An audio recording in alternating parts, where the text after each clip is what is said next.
Hello, this is the front desk.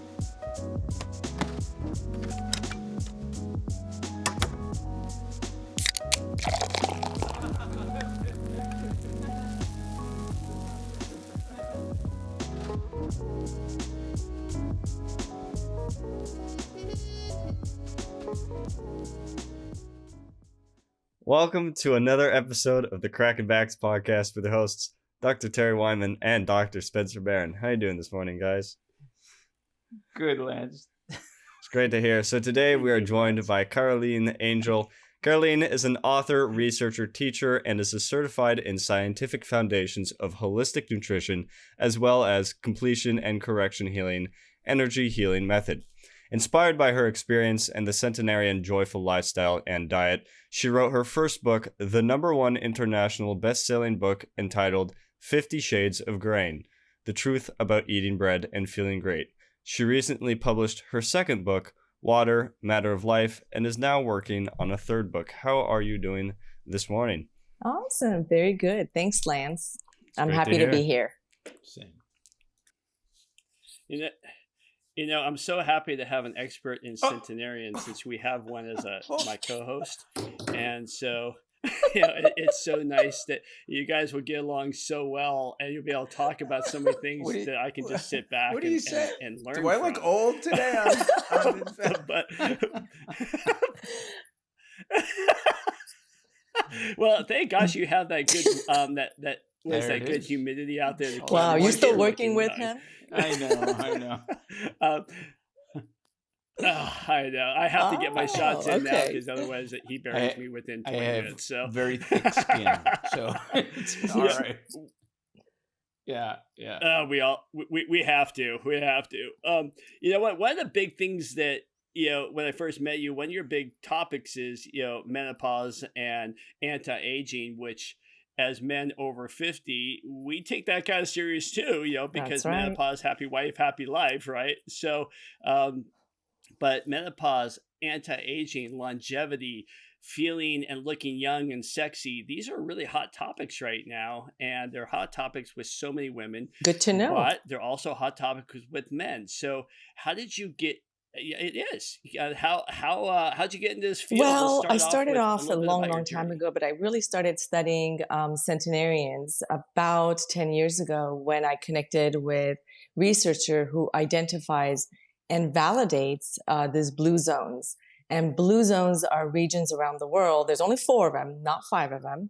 The 5th one is a lie, just so you know. And I can go over that with you in case you want, because there is an agenda tied to that lie. That doesn't suit our needs, but the agenda's needs.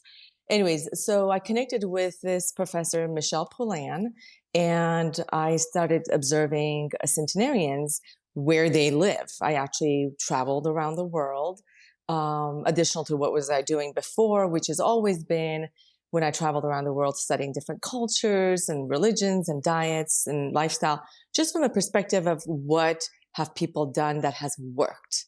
That is the greatest test of all, that has passed the time.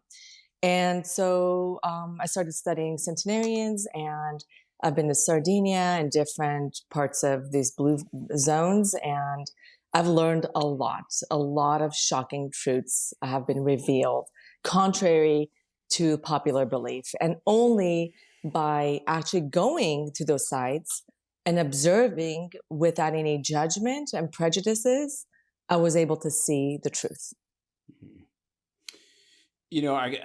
I have to say, and based out of naivety, is that I've never heard of the blue zones, because here in South Florida, we have the blue hair zones, and that's all, where everybody retires.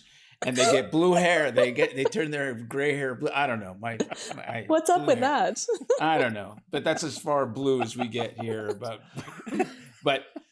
no, thank you for bringing attention to that. And right out of the starting gate, I for those who are only listening to this podcast and not having the benefit of watching it on any of our videos, you look younger than I heard your age. Thank you. I heard you were 80 years old. Well, Terry just said that I was 100, so I mean, thanks for But yeah, go ahead. Terry told me that you're 60. Is No, that I'm for not real? 60. I am not 60. No, You I didn't. son of a gun. No, I did not. Then who told me? No. Almost. No, I did not Almost Not say even 60. that. close. Terry, why did you? No. Oh, that's very nice. Okay. You dog. You never Well, then bring why up did a woman's why did you age. tell me What, that you an so idiot? clearly? Oh my God, this is a comedy show. Oh my God. She's not going to be your patient anymore either. That's it. I'm done with you. Yeah. I don't care. So how old? Forget about how old I am. No, How I have no do idea. I look? No, you look like a kid. I mean, for someone who's specializing in anti-aging or longevity or whatever, you something's paying off because you Yes. look fantastic. Thank you. I do walk the walk for sure. That's great. Yes, you do. You know, before we put Spencer in a bigger hole than he is, what do you think is the biggest Oh mistake my that gosh, women there's do a couple make of when it comes things. to They their health and their listen to age? experts. That's one of the biggest mistakes. And one of the things that I'm big on sending the message is listening to yourself, your intuition. We are more, this goes to men as well, especially for men, especially for men. We are more powerful than we think we are. We have given up our power to the experts, thinking that somebody else will know better about what we need than we do. We have been divinely designed. Our body has been divinely designed to be in balance. All we got to do, I know it sounds really simple, doing it is a completely different story, right? It's really simple. We have to take care of all of our bodies. We're more than just a physical body. We are physical, we have energetic body, we have mental body, we have spiritual body, and we have to protect it. We have to clear the toxins and traumas out of it, and we have to nourish it. That's the only job. And then we'll be in balance, and when we're in balance, we're in joy. And I believe that's the purpose of our existence, to be in joy. And when we're in joy, we are vibrating at a high level, and we are exuding this bright light. And this bright light is what this world needs more than ever, because there's so much darkness. And there's so much darkness because we are collectively out of balance. And we're out of balance because we're listening to other people. We have to go within and listen to ourselves.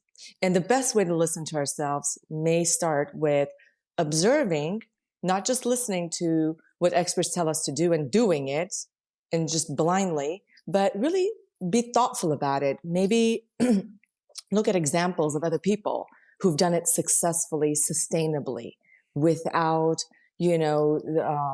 the runaround and side effects, and without it being practical. Look at people who've done it naturally, practically, and effectively. That would be one of my advices. I would think the biggest thing that people, that's their mistake. Everything else is the little details. That does matter. But when you pay attention to the inner source of the wisdom, then the answers come, the truth comes to you. Then you're able to decipher between the truth and the bullshit. Can I say that? Yes. Oh yeah. Have you heard what we've been talking about all day? Hey, I do before we go into that balance and all that kind of stuff. I want to skip ahead a little bit. I'm gonna go back to the blue zone because you just talked about bullshit, and then you mentioned when you first talked about and Dr. Spencer didn't really know what the blue zones were.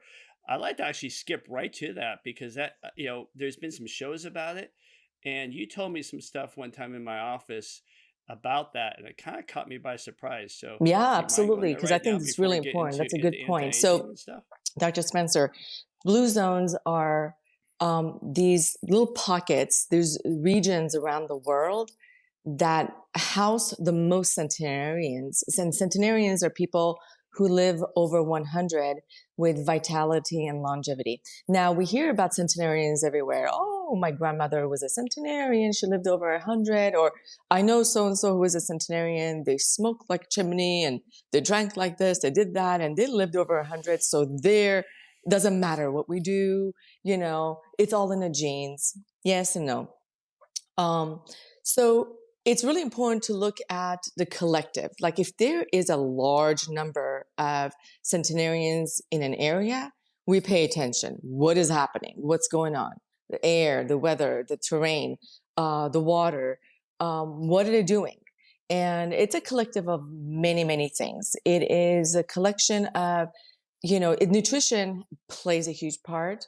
And one of my foundational backgrounds is nutrition. I'm huge on that. But we would shoot ourselves in the foot if we stop right there saying, oh, nutrition is everything. It's not.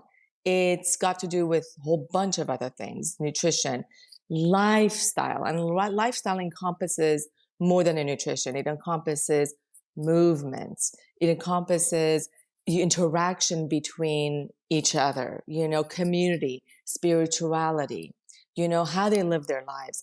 These centenarians, by the way, people think, oh, they live in the remote areas, they live on an island, so they don't have the same worries as we do. They don't have the same stressors. That is not true. They're human beings just like you and me.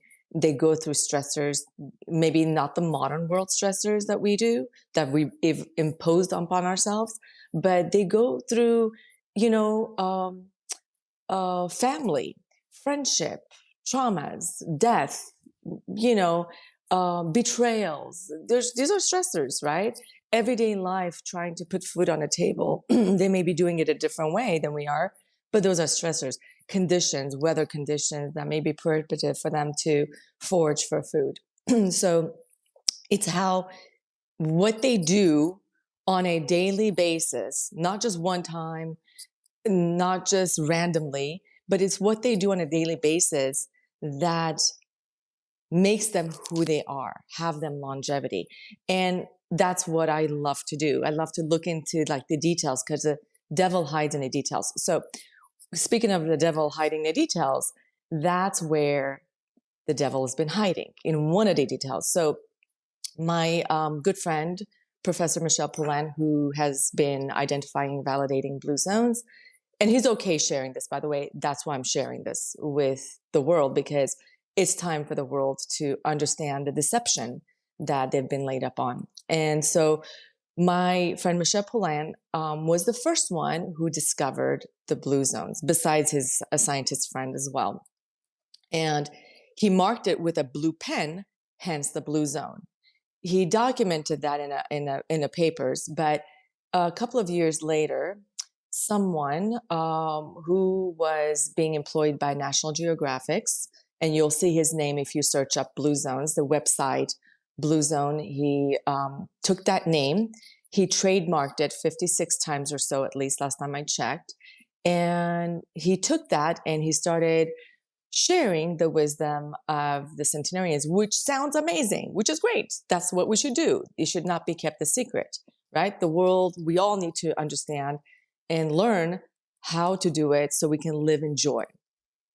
But the problem is, he's been sharing 90% of the information he shares. It's accurate. It's true. The 10%, it's utter lie. It's a complete lie. And have you heard the saying, when you say a big enough lie enough times, it becomes a truth? So it's become the truth. And the lie surrounds around the food that centenarians eat. So do you want me to go a little further into that? Yes, please. Okay. So there's 4 blue zones, not 5. And the reason I say that is because people have come to believe there's 5 blue zones. And especially Americans get really excited about it because the 5th blue zone is in America, and it's in California, and it's in Loma Linda. And it's a lie. It has never been identified or validated by the scientists who validates and identifies these blue zones. it does house Seventh-day Adventists who practice a healthy lifestyle, um, who have longevity. One of their practices is being vegetarian. So the problem with that, there's nothing wrong with that. But the problem is that when the community starts talking about all the blue zones based on this one lie and saying that the reason, the nutritional reason why people in these 4 blue zones, one is in Sardinia, one is in Nicoya, one is in Okinawa, and one is, Costa Rica and Greece. And they're saying all these blue zones, all these 4 blue zones, they're including them in there. The reason why they have longevity is because of diet, and it's mostly plant-based. And that could not be further from the truth. It's quite the opposite. So Loma Linda, Seventh-day Adventists specifically, have a vegetarian diet, but they also have other healthy lifestyles that help them. I'm not saying vegetarian diet is the healthy lifestyle. In fact, I don't think it is. But to commingle all the other blue zones in and make it into, all of them are plant-based diet is a complete lie. And why is that a big problem? Is because so many people count on that information.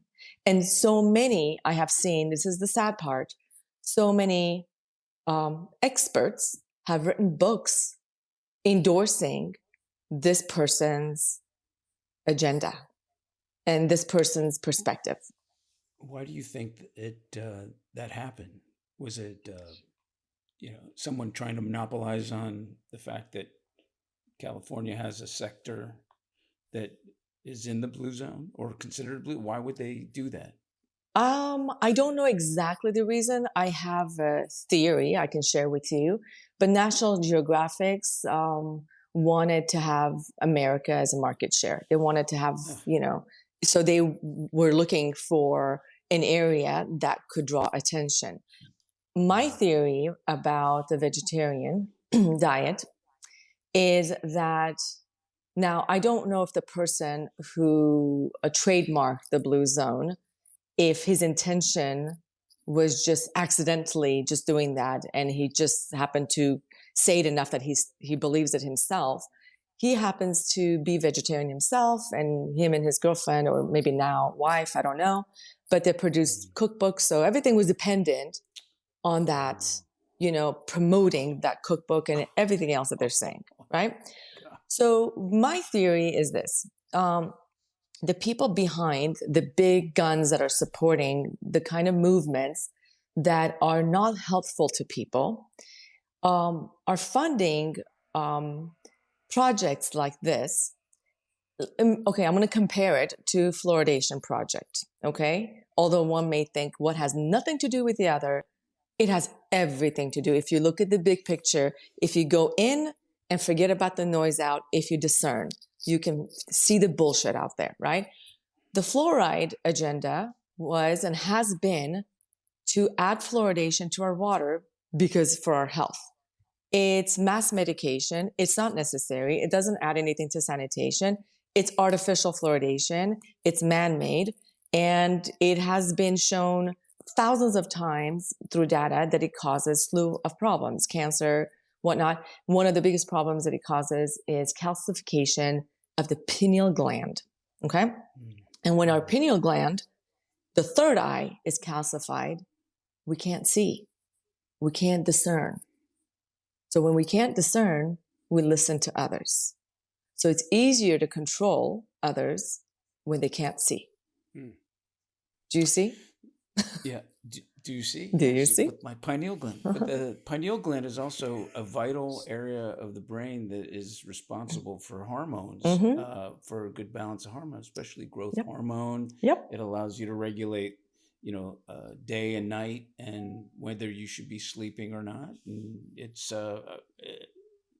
for any malfunction of that gland could really do a lot of other damage too. Absolutely. This vegetarian diet is very, very detrimental to the health of humanity. I'm saying that outright, and I don't know how your audience feels about it. And if your audience is vegetarian, vegan, I'm just speaking the truth of what I have seen. And I do deal and have dealt with clients who have been vegetarian and vegan for a long time. They felt good in the beginning. They lost weight or whatever. They probably got away from a dirty diet. They went because they got away from the dirty meats and an animal products, and they had a cleanse sort of, so they felt lighter and better, but it's not long lived. After 4 years, our liver has storage of B vitamin, for instance. After 4 years, when that's depleted, you don't replenish it by eating. You can only get that from consuming certain animal products, not all. Beef is particularly one of them. Beef livers is one specific great product that gives you tons of nutrients. When your body is depleted of that, then you start seeing degenerative effects, skin problems, skin issues, joint issues, hair loss, also aging.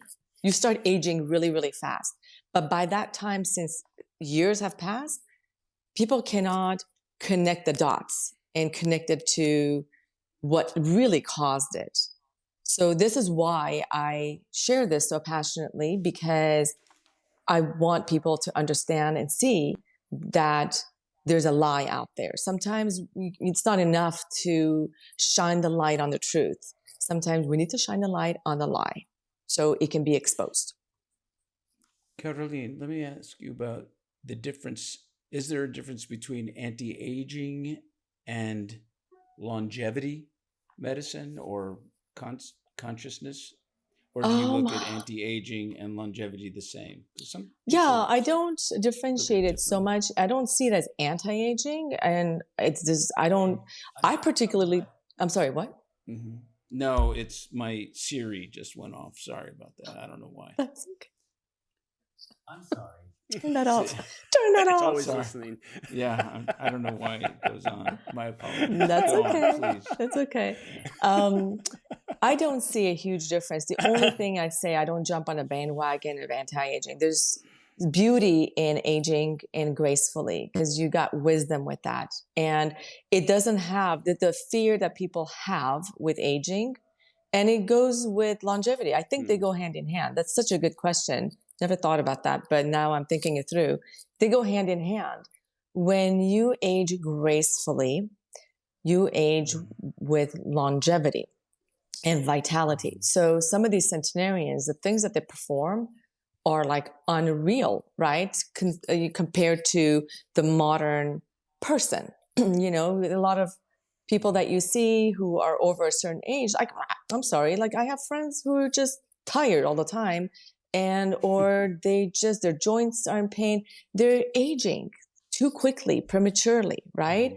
And they don't have the energy or whatnot to do the things that are so fun, like dancing, hiking, traveling, and it's sad because they have gone through, raising children, if they had children, and this is their time to really relive the next chapter of their life, and they can't, right?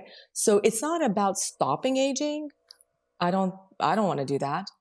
I just think, and I know because I have done it myself and I have helped others and my family as well, that you can do it gracefully and be really in vitality and have so much vibrance and be even more healthy than you were. I'm more healthy than I was in my 20s. And in my 20s, I thought I was healthy, I got the wisdom along with it. So that's another plus. There's a big conversation going on, and I think it's fueled by all the baby boomers that have been aging and looking for ways to keep themselves, their vitality and their energy up and their appearance. Excuse me. And so there's been a lot of these clinics, these anti-aging and longevity clinics that are, at least here in South Florida, you go in, they supposedly balance your hormones and all that. And, I understand you had an experience with challenges and hormones, and I read something about your experience with the creams, the bioidentical Yep. creams, and if you could share that, and because people think that a little bit of testosterone or estrogen is going to change their world. Well, it could, but hormones are very critical, and a balance, and there's so many others that need to be in concert. So Yes. what do you do differently after you share your story? What do you suggest? Okay, absolutely. Thank you. Because I think we can learn a lot from each other's stories. So it was a few years ago, I was burning both ends of the candle. I was taking care of everyone. And I was even taking care of my sick father-in-law who ended up, I helped him through transitioning. I was taking care of him health-wise. And it was very challenging at that time. I remember he was, he was staying at our house and he would be like, you're not going to bed until 3 a.m. I said, when everyone else goes to bed, that's my time where I can work on my projects and do whatever I need to do. And I would go to bed and I would wake up 6 or 7 in the morning, hit the ground running, right? So I had given so much to my body was able to handle that, but I took it for granted. And I started feeling certain symptoms, and I had not gone for a checkup for a long time. And I ended up going for a checkup. I went to a holistic OBGYN, a holistic, mind you. Okay. So she ran, and at that time, I thought, and it is, hormones are very complicated and you only need to go to a specialist. You don't mess around with that. And so I went to her and she ran all sorts of tests, and she came back and she says, your hormones are off. You'd benefit from a bioidentical hormone. I said, no way, no how. She's like, it's really identical to your hormones. And she talked with me a little bit, and my drunk monkey convinced me. I'm like, Suzanne Summers takes it. I'm like, I don't know much about it, but maybe I'll give it a try and push through, right? And so I told her, I said, give me compounded, diluted version. I'm not an elephant size. I'm a tiny woman, and I need it in a diluted size. So give me diluted size. So she did, and I took it with me to my trip. Second day into the cream, I was in Sardinia, thousands of miles away from home. And in the middle, I don't know, I think it was like 4 a.m.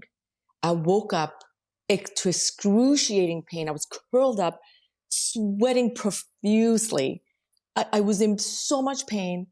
I didn't know what happened. I could not talk. I could not speak. I thought I was dying. I literally thought, this is it. I'm dying. And I thought, I can't die right now. I have so much to do. I got so much shit to take care of. I can't die right now. I couldn't push through though. I could not push through. And it was the weirdest, strangest thing. 2 hours into it, my bed sheets were wet. It subsided as quickly as it came on. And at that point, I was like, what the heck happened? And then I spoke with my brother, who is a biochemist, and I told him about what I was taking. And he started talking to me. I'm like, I don't understand what you're saying, because he threw all these chemistry terms. And it was obvious to me that that messed me up.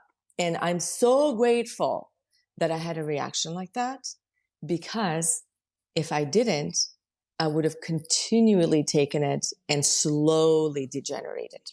So I'm glad it was a hard hit for me, and I woke up. And it was so serendipitous because I happened to be in Sardinia. I happened to be observing centenarians. So I thought, you know what? What better place than this to ask centenarian women what they did when they went through menopause? So I did. So I had an interpreter with me. So I started asking questions one after another. They're like, what is menopause? I'm like, okay, maybe that's a word that it's only used in an American word. So I said, when you get hot, and they're like, yeah, like summertime when you get hot. I go, no. Like hot when you're burning inside out. They had no idea what I was talking about. They had no idea about other symptoms, right? And I was like, what is this? What are these women doing that they did not go through menopause? They're going through the same stressors as we are. So that's really where I started digging into what is it besides what they're doing, what they're eating. And one of the things, for instance, I connected was they were not taking any supplements. They were not taking any bioidentical hormones, you know? They didn't have any of that stuff. But their supplement came in the form of their diet. And when I went to on a hike with a naturalist, I've actually had many conversations with a naturalist. On this one hike that I went with a naturalist, he explained to me the cows that were grazing on the field and what they're eating. They were freely grazing, by the way, and they were not just grazing on regular grass. They were grazing on different herbs. And it dawned on me. I'm like, oh my gosh, these herbs are being synthesized in the body and produced in a way that's bioavailable to our body. It's not the same. It is powerful to eat herbs, but it's quite different. It's much more powerful if we're consuming through the animal that has processed it through divinely designed process. And so, and the herbs that they were describing that the cows were eating, they're the herbs that are in some of the supplements that are suggested for women to take. So what I'm saying is, I honestly don't believe any one of us need any of the supplements, these clinics or anything like that. It's again, going to external source to seek help for something we already have within. Just tap into the resources that we have. Everything we have, everything we need is within us. We just have to access it. And this is why I put together the masterclass that I did, because there was so much information to share. I wanted to compile it in a way, curate it in a way that's digestible for people so they can see the big picture, the 7 natural laws that guide us. And if we follow these 7 natural laws, that will bring us into balance naturally and effortlessly. And no matter what somebody's trying to do, you are in balance. So if you want to lose weight, you lose that excess weight. If you need to gain weight, you gain that excess weight if you follow the natural laws. Simple. Caroline, I'm going to ask you what the 7 laws are. Yeah, sure. I have to. You could just summarize. I mean, and we could drive people to your website or the master class. But if you could just go, topic, just topic by topic, because it'll give people a taste of what you do differently. Absolutely. So these are the things, by the way, I'm not sharing anything that most people don't already know. So I'm going to share it and people are going to be like, yeah, doy, of course. Those are common, right? I knew that. Genius. It's the detail that matters. The devil is in a detail. Remember I shared with you the story about how the devil's hiding in a detail? That's where it all lays. So one of them is hydration. The other one is nourishment through food. Nature is another one. Energy is another one. Movement is another one. So these are some of the 7 natural laws that we're talking about. Again, they're not earth-shattering, like brand new information, but the details, the principles within it, again, some of them may be common knowledge, but I guarantee you a lot of them will be like, what? This is against the, common sense, the what we've heard. This is against, what my doctor tells me. This is against what I've heard in school. This is against what I've learned in diet school, or this is against. So that's where the truth lies. Well, even taking exercise is probably the most well-researched and indisputable action step that someone can take that would provide longevity, health, and wellness above everything else. And, there's always certain types of exercise for certain people because not everybody can do the same thing. So yes, the details are critical as to what exercise means to you, me, and everybody else. It's interesting because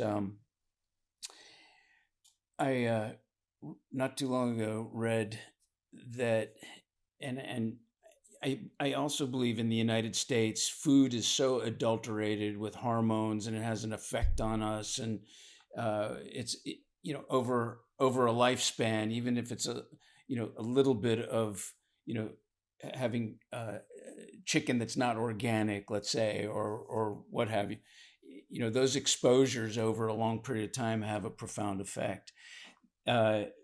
what I had read was that in the last 50 years, the normal testosterone levels in males at 40 years of age has decreased on average over the last 50 years.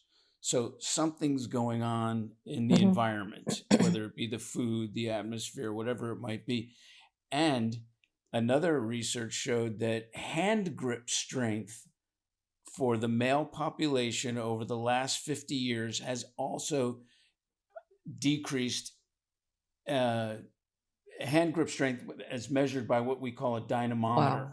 So it was fascinating because it has a correlation with lower testosterone and strength in men. And we don't know what's going on here. We think America is one of the healthiest, but it's obviously not even. Yeah, you're right. It's the combination of many things, and it may take a few lifetimes for, individually to gather what could be causing the detrimental effects. But the good news is that, again, it's really important to have awareness of what's causing it so we can stop it. We can protect that number one pillar we talked about in the beginning. It's important to protect against trauma and toxins, right? So it's important to have awareness. And then it's really important to know how to clear those toxins. And there's 1,001 ways to do that. Most of them, again, just like anything else, devil's in the detail, can cause more harm than good. So knowing how to do it, open up the right pathways in your body, we have so many different pathways, detoxing pathways, opening them up properly, everything in the right stage, and then nourishing the body. So one of the things, for instance, we talked about fluoride.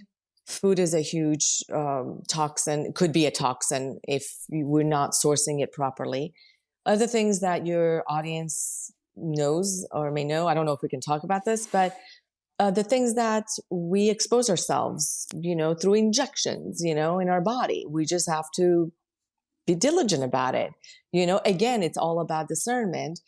When you have discernment, when you're grounded, when the third eye is open, you're connected to source, divine source, and you're grounded, you're not going to fall for the bullshit. You're not going to fall for anything. You're going to discern, and you're going to be able to stand your truth and exercise your right to protect your body, and you will at all costs, right? So that's number one. And then if you've been harmed, like we're all being sprayed with chemtrails and waters, by the way, I have an amazing system that detoxifies the water. Before then, I was using reverse osmosis, which was only clearing out 90% of the fluoride in the water, but 10% was still coming through. So there are things that we can do because, again, our body is divinely designed. We give it what it needs. We're protected from what it doesn't need. It does miracles. It's amazing. This is another thing I was going to say, going back to your question, do we need all these clinics and supplements and all? I really don't think so. I know so. We don't need it. It's just big business. It's just going to make you dependent on them, take you away from your divinely designed being that you are, to be constantly in balance and effortlessly. And it's a lot cheaper too. And it's a lot less effort chasing after your health. That's one of the things that people I see doing is they don't take care of their health, right? And they start chasing after their health by going one doctor after another. It's a Dr. Roadshow. But also people who are health conscious, they could be chasing after their health, going to supplements. That's chasing after your health, So we are going to enter a period that we have a lot of fun with, but it's going to be very challenging for you. It's the rapid fire questions. There's 5 of them. So what that means is I'm going to ask you a question and you give me the most concise and brief, so we can move on to the next one and see how we can just satisfy the curiosities of our listeners out there. So I am. I don't know. I don't do very well with tests, but okay, let's do it. You actually know the answers. Okay. You know all. Top you of know your the head, answers. just gotta to go. these questions. All right, Caroline. Question number 1. What is the best tip to keep your skin looking young as we age? Sleep is number 1. Sleep is super important. You have to have go to the circadian rhythm, and sleep does wonder. Beauty sleep. I like that. Question number 2. Favorite place you've traveled to and why? Oh my God. You asked me that question. I just got back from Egypt. I don't know if that's my favorite place, but it's by far the most amazing experience because it was a spiritual pilgrimage, and I learned about connecting to the masculine and feminine within me and the world as well. So it's not just about me, it's about applying it to the community and universally. And then what I learned from that is I was under the impression that we have to all have like the light feminine and light masculine, but I didn't realize the importance also embracing the dark masculine and dark feminine, but the healthy version of all of them. I did not know that. I did not know there was a differentiation. So I'm grateful to have learned that. Now I can practice it more and embody more of that healthy dark masculine versus like trying to get rid of it. Okay, wait a minute. Now you just raised a question for me that what is dark masculine and dark feminine? What is that?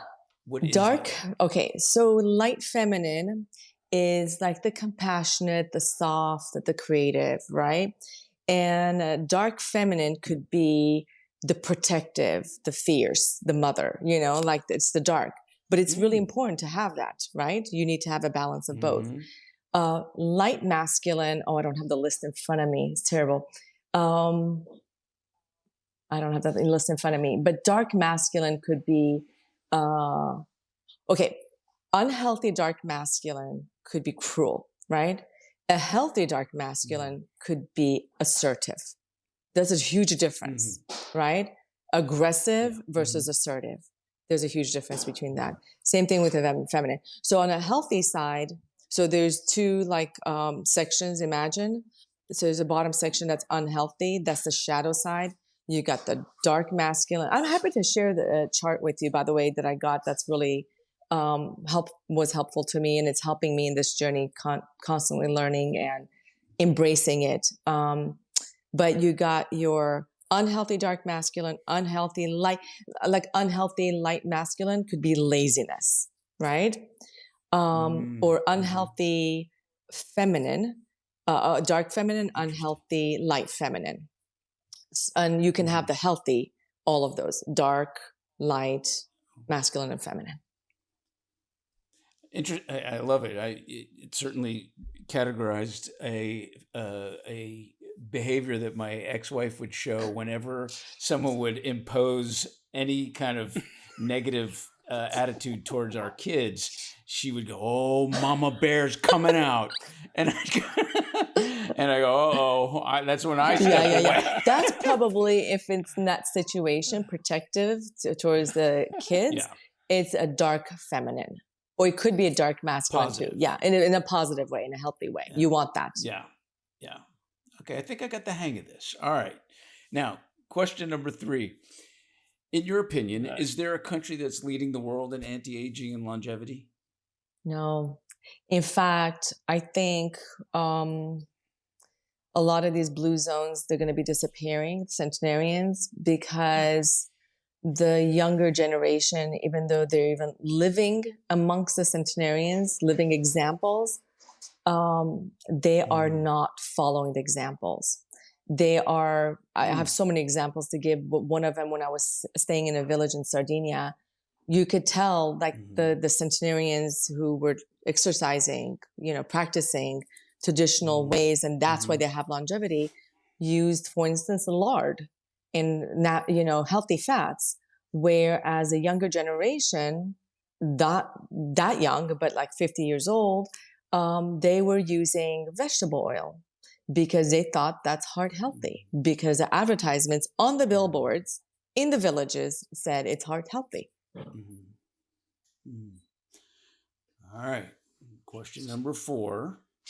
So far, you're doing Well, thank fantastic. you. Hold on one The- second. Zhenya. Zhenya. And we're hosting a Ukrainian family. The daughter has no clue I'm on the phone. She's like making noise in the kitchen. Sorry about that. I don't know. Hold on. What a cool Zhenya, name, though. I'm on the Zhenya. phone. Keep it down, That's okay. please. I'm on an interview. Keep it down. Okay. Best daily habit every pre and post-menopausal woman should be doing. Oh, wow. Okay. First thing, I think besides the sleep, getting sleep, do whatever it takes without resorting. Alcohol does not help you sleeping, by the way. Do all the practices that is required while you're laughing. Because Dr. Terry, he got very discouraged when you said no alcohol. So, no, it does work, but it really does not work. It disrupts your circadian rhythm and deep REM sleep. Yeah. There are practices, and I can share that with you in another time, or it's on a masterclass too. Practice things, sleep hygiene to help you fall asleep. And when you get up, meditate. Don't hit the ground running. And sometimes I do, and I catch myself the most unproductive that day.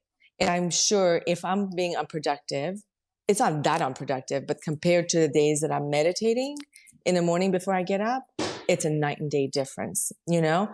And so it's amazing. So I would say good sleep, natural sleep, and meditating in the morning slowly. Set intentions. Nice. And number 5, what is your favorite song? Something that gets you all fired up and excited. Oh, I love my Latin music. So latest Latin music, bachata music, that gets me going. That's something I turn on every day, and I'm dancing throughout the day, whatever I'm doing. Even when I'm working, I have that on, and it makes me happy. You have an accent, though, and I'm trying to figure out. I'm Armenian. What it? Yes. Armenian? And you like the salsa, merengue, and all the kind of Latin music too? I am a dancer, and I dance to those. Oh. Yeah. That's why I came to Dr. Terry. He was fixing me because I got a whiplash from whipping my neck backwards.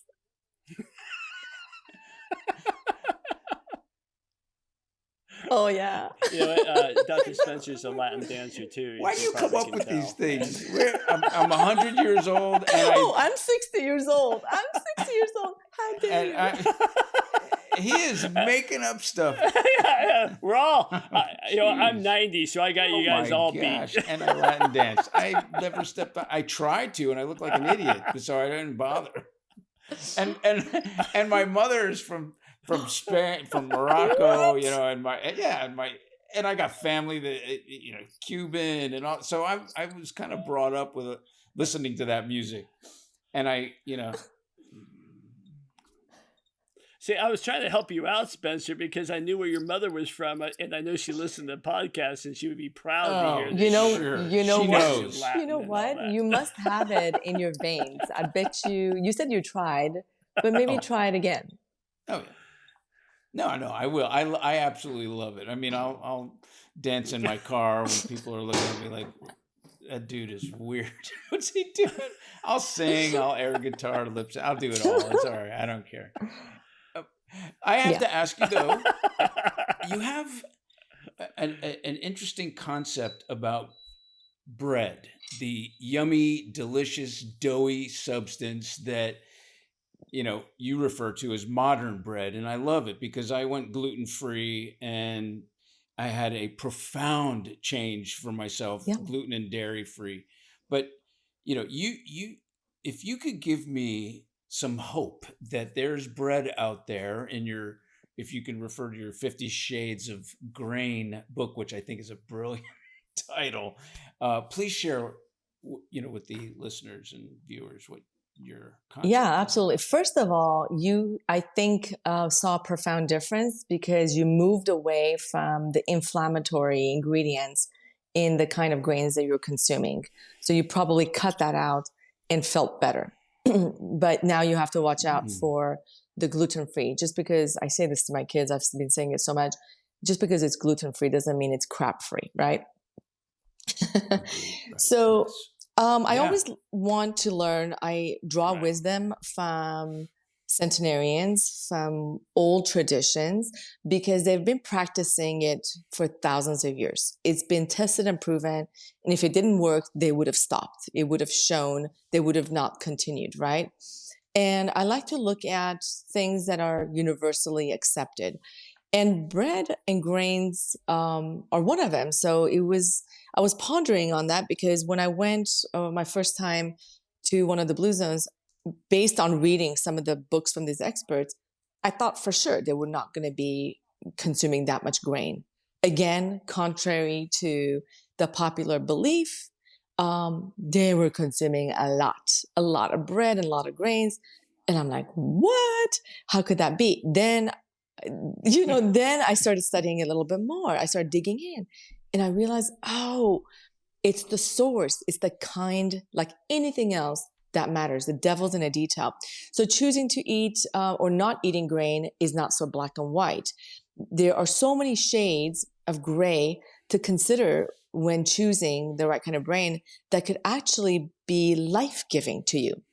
So it starts from the seed, right? And it starts from the seed, the way it's harvested, the way it's processed, the way it is grinded, the way everything, the way if nutrients are taken out and put in, supplements, make a huge difference.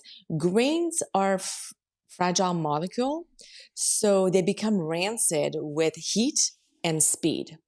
So anytime through the process it's a long process to get the grain to a point where we can consuming. Anytime there's so many touch points where it can degrade and degrade and make the grain rancid. And when the grain is rancid, not only it's not life-giving, it's inflammatory. Okay. So let me give you an example of people are shocked when they hear and also when they test it out if their gut is in balance, if you don't have any other issues. Once you address the issue, when you start consuming grains, the right kind of grains, I'm not talking about type of grains, I'm talking about like the source of grains and how it's been processed. When you consume the right kind, it's incredible. You could be before gluten sensitive, gluten intolerant, you'd have no issues. One of the things, for instance, the sourdough process in the grain disables the gluten, the process itself. It's natural. It breaks it down. So we don't have the effect, even though grain and bread is very glutinous. So that's just incredible. And of course, you want it to be stone ground. That's the hard part to find out because it's not on the label 99% of the time. So you have to dig and research and find out. Unless you make your own bread, then you have to also find out where you get the grain, where it's milled and how they mill it. If it's stone ground or they use high speed milling processing, which again, degrades the grain, makes it rancid. Your body doesn't recognize it. So yeah, the book goes into detail of what to look out for and how to find the right bread, and it even gives a delicious recipe for making your own bread. Love it. I got a quick question for you.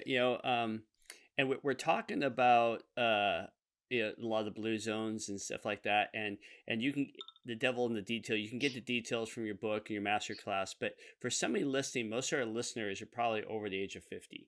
And what are some things that when they stop listening to this podcast, what are some tips you've learned from all your travels to the blue zones and longevity and menopause and all this stuff? What's some tips that they can do really quick right now while they're waiting for your book to come in the mail? Okay, so one of them, these are small changes they can make that have a profound effect. There's two things I recommend. And in fact, that's one of the two things that I recommend when I work with anyone, just from the get-go, while they're waiting, while they're learning other things. One is the water you consume. Make sure it's pure and it's clean. And that's number one. Number two is the oils that you use, the fats and oils. I'm happy to share with you, or if they want to subscribe, or you can share with them. And then if they want to subscribe, they can get which fats to eat, which fats to ditch cheat sheet.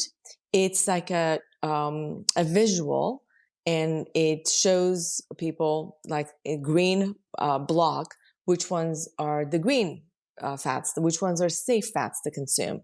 Again, some fats may be unpopular there, right? But it's a fact. They're healthy for us. And which fats are healthy to consume, but only cold, like olive oil, for instance. Even though some people think, they understand, most people, I think, understand how olive oil is adulterated nowadays. There's the labeling, there's no laws around labeling with olive oil. And a lot of the olive oils, are adulterated with canola and this PUFA fats that are highly inflammatory, that man-made oils. They're vegetable oils that are not good for the heart at all.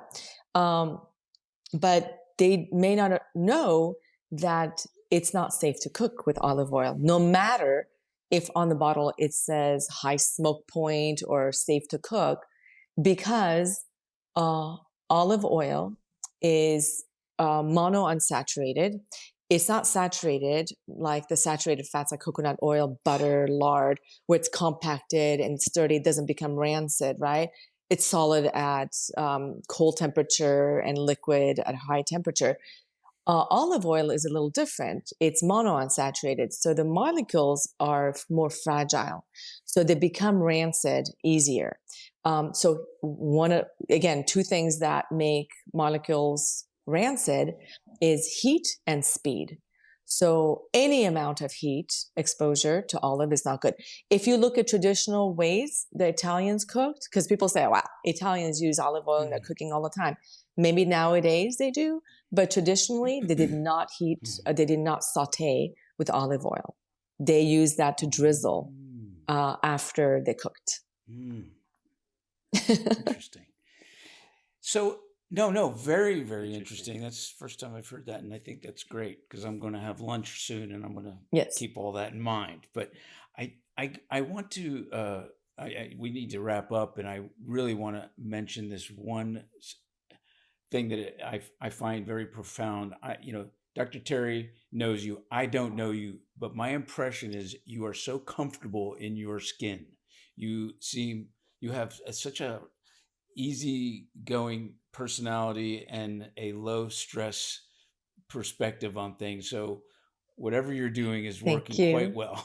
I think that, people listening or watching, it's you're a wonderful mentor for everyone. Oh, thank you so much for recognizing that. I appreciate that. You're welcome. Thank you. Which is great. Takes one to recognize one. Too, which is so wonderful. She lights up her room. So you actually laugh at Dr. Terry's jokes? Yes, they're funny. Yeah. It's called pity. Oh my gosh. It's very negative feedback for us. But, no, you're actually funny. Hey, you can't throw you can't throw other people on the bus if you don't go with them, right? And I actually want to mention one last thing. You say the colloquialism, the devil is in the details, but you know what? You may want to change your perspective to the angel is in the details, because the information you're giving is really heavenly. I will take that to heart. I love that. Thank you so much. You're welcome. Well, we will put all the links to all your master classes. We'll put a link to all your books. I think people need to hear and read, and how I think Dr. Spencer is exactly the same way. We need to put our health first, our brains first, and everything first. Everybody wants to put their possessions first. What kind of car they have, what kind of clothes they wear, what kind of watch Exactly. they wear. But Right we on. need to start putting our health first, Yeah. so we can enjoy the possessions. Otherwise, there's nothing there. So, and you're all about that. So thank you for your time, and I appreciate. I've been to Egypt, so we'll have Thank to you go out guys. to It was lunch and fun. share our Egypt experiences. And I look forward to seeing you more often. Thank you. Thank you for listening to today's episode of the Kraken Backs podcast. We hope you enjoyed, and make sure you follow our Instagram at Kraken Backs Podcast. Catch new episodes every Monday. See you next time.